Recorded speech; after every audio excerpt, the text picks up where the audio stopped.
जा रहे हैं हॉट एंड स्पाइसी, जो कराची में रहने वालों की ज़िंदगी का एक बहुत बड़ा हिस्सा होता है, चाहे कराची के किसी भी हिस्से में रहें। I think, have you ever been to hot and spicy? I might have had like 10-12 years ago probably. खड्डा मार्केट। खड्डा मार्केट, यस। हाँ जी, मैं कोई 2014 में गया था लास्ट।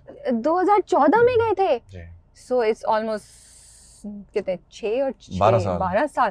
तो आप 12 साल बाद खड्डा मार्केट जा रहे हैं? जी बिल्कुल। Wow, amazing. हाँ चलें जी। देखते हैं अगर आप हमें कुछ बता सके कि क्या क्या चेंज हो चुका है अब जब आप जी जी, look जाएंगे forward to तो। this Karachi hot and spicy. Yes. I remember Lahore में भी इसकी एक ब्रांच हुआ उसकी है? अच्छा, आई डिडंट नो दैट हाँ कि जी। कराची के लाहौर में भी है। जी। अच्छा, उसके बाद हम आपको सीव्यू लेके जाएंगे। Have you been to Seaview? I have been to sea view. Shootings मुझे काफी जगह लेके जाती है कराची में। बट अदर देन शूटिंग के अलावा आप नहीं गए? शूटिंग के अलावा नहीं, मैं फॉर्चुनेटली जहाँ पे भी जाता हूँ काम की वजह से जाता हूँ, ओके। चाहे वो मुल्क में हो या बैरून मुल्क हो। बट यू फॉर्चुनेटली क्यों है? Why would you call it fortunately? Because Wouldn't you मेरा want to? काम ऐसा है, you're living a हाँ। dream.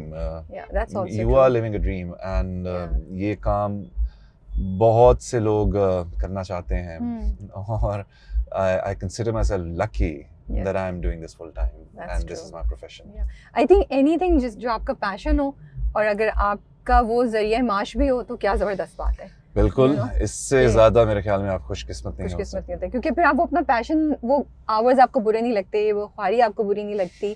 क्यों आप हंस क्यों रहे हैं? मैं बुरी लगती मैं हमेशा समझता हूँ आप either you can कोई भी चीज आप हाँ। या तो इस वे कर सकते हो या दिस वे कर सकते हो, ओके। चॉइस आपके ऊपर है। शुरू में कराची आते हुए थोड़ा हिचकिचाता था क्यों क्योंकि हिचकिचाते थे आप? एलियन सिटी, मुझे रास्ते नहीं हाँ। मालूम थे, इवन टूथब्रश लेना हो तो एक एरंड होता था। ओके। तो आहिस्ता आहिस्ता हम्म। I've become very fond of Karachi. It fascinates me. Karachi में कब आए थे पहली बार आप? As in पहली बार कब आया था? पहली बार मैं आया था 2002 के समझ में आया था और as a visit as a model आया था। ओके, जी, एज अ मॉडल आए थे। ओके। अमेरिकन एक्सप्रेस कार्ड का शूट हो रहा था, हम्म। वहाँ पे जूक हुआ करता था, लोकेशन वो थी और ओके। वो शूट इतना बड़ा डिजास्टर था कि क्यों? आप सोचें आपके करियर का पहला आपको कमर्शियल मिल रहा है, Yeah. Big company, international company, and वो शूट हुई है, next like after a month you see and someone else is there and you have been dropped. Oh my goodness, seriously? जी हाँ, मतलब बिल्कुल। आपका पूरा उन्होंने शूट किया लेकिन हाँ किसी जी। और के साथ शूट किया और एंड में उनका यूज कर लिया। हाँ जी, बिल्कुल। सो कोई कॉन्ट्रैक्ट कुछ नहीं, आपको उस वक्त पता ही नहीं था कि कॉन्ट्रैक्ट होना कॉन्ट्रैक्ट तो चाहिए? था, मुझे उन्होंने कॉम्पनसेशन भी दे दी थी, लेकिन Okay. आप हार्ट ब्रेक समझ सकती हैं आई कैसा कैन होगा। इमेजिन। जी। और क्योंकि आपने तो कितने खुश होंगे आपके सब कुछ और कुछ और अच्छा नहीं। ये 24 साल में एक किस्सा मैंने बहुत कम लोगों को बताया है, इसलिए don't tell anyone. Yeah yeah nobody will tell this to Of course, anyone, बिल्कुल हाँ, भी। जी। तो कराची की मेमोरी क्या सबसे पहली आपको स्ट्रॉन्ग याद है कि? सबसे पहली स्ट्रॉन्ग मेमोरी यही थी कि साहिल समंदर के साथ जो एक शहर है वहाँ जा रहे हैं, शहर कायद जा रहे हैं, पाकिस्तान की जो क्या कह सकते हैं लाइफलाइन है, कमर्शियल लाइफलाइन, इकोनॉमिक लाइफलाइन, वहाँ जा रहा हूँ, तो एक डेफिनेटली फैसिनेशन थी। ओके। मुझे उस वक्त ये मालूम नहीं था कि इस शहर के साथ मेरी बहुत एक क्लोज एसोसिएशन होगी और एक तरह से ये शहर मेरा दफ्तर बन जाएगा, यस। क्योंकि मैंने जो भी अपने करियर में किया है, मेरे ख्याल से कराची का बहुत उसमें हाथ है और अब भी कराची का फील करने शूट आया हूँ। और तो जो भी है कराची, आई थिंक, तो this is for Karachi, a special thank you to Karachi and I look forward to be coming to Karachi a lot of times. खैर आफियत के साथ वेलकम किया कराची ने, कराची के लोगों ने, आपको लगता है? या बिल्कुल। थोड़ा मुश्किल हुआ एडजस्टमेंट? और क्या मुश्किल थी अगर हुई तो? एडजस्टमेंट मेरी तरफ से मुश्किल थी, क्योंकि अपने घर से दूर हो आप, स्ट्रगल कर रहे हो, यानी मैं चाहता नहीं था कि कभी शूट का डे ऑफ हो जाए, क्योंकि मेरे पास पैसे नहीं होते थे लंच या सीरियसली 350 का मिनी वॉपर आता था, वो हाँ। मेरी रेंज में हुआ करता था, तो मैं नहीं चाहता था कि शूट ऑफ हो जाए, क्योंकि फिर कुछ करने को भी नहीं हुआ करता था। करीम या तब शायद खुली नहीं हुई थी या मैं अफोर्ड नहीं कर सकता था। आई डोंट थिंक 2012 में ऐसा कुछ आइडिया मैंने यहाँ पे होगा। आना शुरू किया है 2013 के समर से, ओके। और फिर 2014 का समर्स मैंने यहाँ पे बहुत गुजारा है। That was the hmm. First year कि मेरा थोड़ा सा एक्सटेंसिवली कराची में टाइम गुजरा है। 2015 जब आया है, पहली Yeah. जनवरी, तो I made a new year resolution कि अब मैंने ये नखरे नहीं दिखाने हैं.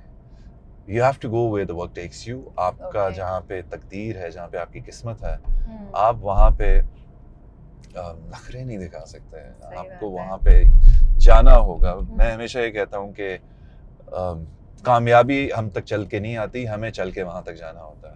बिल्कुल सही कह रहे हैं. तो Karachi did welcome me with open arms. I think अगर यहाँ पे आपके पास एक स्किल है जो कि आप मार्केट प्लेस पे जाके वैल्यू ऐड कर सकते हो, तो Karachi will provide you that platform. तो मुश्किल था, जैसे फाइनेंशियली आप कह रहे हैं पैसे नहीं होते थे. What were your struggles like in the beginning? Struggle तो जारी रहती है पूरी जिंदगी राबिया. लेकिन अब तो स्ट्रगल चेंज हो गई होगी ना. नाउ हाँ, maybe your struggle would be to get a really good I script, believe you know? we all are living on a prayer. So उस वक्त हर फेज ऑफ लाइफ में आप एक मुख्तलिफ आदमी होते हो. आपकी सोच डिफरेंट होती है, आपकी चीज़ों को देखने का पर्सपेक्टिव डिफरेंट होता है, आपके एक्शंस डिफरेंट होते हैं. विद टाइम आपके साथ बहुत सी चीज़ें हुई होती हैं, आपके इंटरेक्शंस, आपकी रिलेशनशिप्स, आपके एक्सपीरियंसेस, वो आपको बदल देते हैं. तो उस वक्त बस ये था कि बहुत मेहनत करनी है और कुछ करके दिखाना है. बस ये एक अज़म था, यही मोटिवेशन थी. और अब आई एम टचिंग 13 साल कराची आना जाना. मैं लॉन्गर फॉर्मेट ड्रामास की तो बात कर रहा हूँ, लेकिन उसके दौरान कमर्शियल्स भी और कभी कभार कुछ शूट्स भी. तो कराची आई थिंक, जो मैंने पहले भी ये बात की और मेरे ख्याल में दोहराऊं ना, कि कराची में अगर आपके पास टैलेंट है, आपके पास पोटेंशियल है, अगर आप में प्रॉस्पेक्ट है, तो कराची आपको मेरे ख्याल से वो व्हीकल प्रोवाइड जरूर करता है. ट्रू, या चांस आपको जरूर देता है, फिर आगे आपकी किस्मत और आपकी मेहनत कि आप कुछ उस पे कर सके या नहीं कर सके. I was looking more details, like जैसे आपने बात की तो मैंने कहा कि वॉक करके जाते थे, कभी किसी से लिफ्ट ले ली, कभी रहने का मसला, कभी ऐसी कुछ चीजें जो लोगों को भी इंस्पायर करें कि हाँ यार. वॉक ऑनेस्टली मैंने इतनी नहीं की, क्योंकि मुझे घर वाले डराते थे कि घर से निकलना. तो फिर आसान होता था ट्रैवल करना और सब कुछ. एक तो शूट्स के लिए आते थे तो मोस्टली टाइम शूट्स पे ही गुजरता था. मैं एक्सरसाइज के साथ बहुत रेगुलर हूँ कोई पिछले 15-16 साल से. लेकिन जब मैं शूट्स के लिए आता था, मैं एक्सरसाइज नहीं किया करता था. लेकिन for the last 4 years when I come to Karachi, I have made it non negotiable कि कुछ भी हो, लेकिन मुझे एक्सरसाइज करनी है. तो मेरे ख्याल से आपकी ज़हनी नशोनुमा और आपकी बॉडी के लिए exercise is very important. Your body responds to how your body is feeling, your body responds how your mind is feeling. तो ये माइंड बॉडी कनेक्शन जो है बहुत ज़रूरी है. तो अब कराची के जिम्स भी बहुत देखता हूँ. संडे को जिम हॉपिंग्स भी करता हूँ, एक जिम से दूसरे जिम. तो क्लब्स जो है मेरे, इस तरह ये मेरी पार्टी होती है. अच्छा है, हेल्दी पार्टी कर रहे हैं आप. क्या कह सकते हैं. अच्छा ये बताएं, growing up as a young boy, तो ब्रो कोड क्या होता था? ब्रो कोड अपने भाई के साथ, अपने बड़े भाई के साथ, दोस्तों के साथ, आपकी कॉलेज के फ्रेंड्स या आई डोंट नो, जो भी, मतलब जैसे कि हाँ साथ देना है चाहे कुछ भी हो जाए. इसको मारा है तो हमारे से भी दुश्मनी हो गई. अच्छा जाएंगे तो सब साथ ये करेंगे, या तुम 12 बजे भी कॉल करोगे कॉफी के लिए, तो या चाय के लिए, I will be there. Small things like that. जी, I get what you are saying. लेकिन हर इंसान का जर्नी थोड़ा डिफरेंट होता है. तो स्पोर्ट्स में बहुत स्ट्रांग था. यानी मुझे टीम का मैन ऑफ द मैच होना होता है. अगर फॉर एग्जाम्पल मैंने फुटबॉल बहुत खेली हुई है. उस वक्त मैं फुटबॉल को एक जंग की तरह ट्रीट करता था, और अपने जो मेरे प्लेयर्स होते थे, वो आपके सिपाही होते थे. हाँ जी, बिल्कुल. बेचारे, आप तो बहुत बुरा करते होंगे उनके साथ. उनके साथ तो कुछ नहीं करता था, अगली टीम के साथ बहुत बुरा करता था. ओह, that's good then, that's good. या उनके साथ तो नहीं, उनको तो जितवाता था, उनका मेन प्लेयर हुआ करता था.